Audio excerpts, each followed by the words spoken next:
ಧ್ವನಿ ಕನ್ನಡ, ಪ್ರತಿಯೊಬ್ಬ ಕನ್ನಡಿಗನ ಧ್ವನಿ.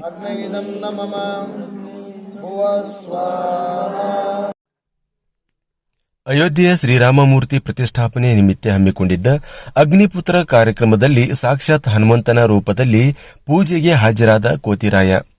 ಹೌದು, ಗದಗ ಜಿಲ್ಲೆ ಲಕ್ಷ್ಮೇಶ್ವರ ಪಟ್ಟಣದ ಶ್ರೀ ಸೋಮನಾಥ ದೇವಸ್ಥಾನದಲ್ಲಿ ಅಯೋಧ್ಯೆ ರಾಮಮಂದಿರ ಪ್ರಾಣ ಪ್ರತಿಷ್ಠಾನ ನಿಮಿತ್ತ ಕರ್ನಾಟಕ ಗ್ರಾಮೀಣಾಭಿವೃದ್ಧಿ ಹಾಗೂ ವಿವಿಧೋದ್ದೇಶಗಳ ಸೇವಾ ಸಂಸ್ಥೆ ಇವರುಗಳ ಸಂಯುಕ್ತ ಆಶ್ರಯದಲ್ಲಿ ಹಮ್ಮಿಕೊಳ್ಳಲಾಗಿದ್ದ ಸಾಮೂಹಿಕ ಅಗ್ನಿಹೋತ್ರ ಕಾರ್ಯಕ್ರಮ ಪಟ್ಟಣದ ಎಲ್ಲ ರಾಮ ಭಕ್ತರು ಆಗಮಿಸಿ ಪೂಜೆ ನಡೆಯುವ ಸಂದರ್ಭದಲ್ಲಿ ಸಾಕ್ಷಾತ್ ಶ್ರೀ ಹನುಮಂತನ ರೂಪದಲ್ಲಿ ಕೋತಿರಾಯನೊಬ್ಬ ಹಾಜರಾಗಿ ಪೂಜೆ ಮುಗಿಯುವವರೆಗೂ ಪೂಜೆಯಲ್ಲಿ ಪಾಲ್ಗೊಂಡಿದ್ದು ಎಲ್ಲರಿಗೂ ಆಶ್ಚರ್ಯಕರ ಸಂಗತಿಯಾಗಿದೆ.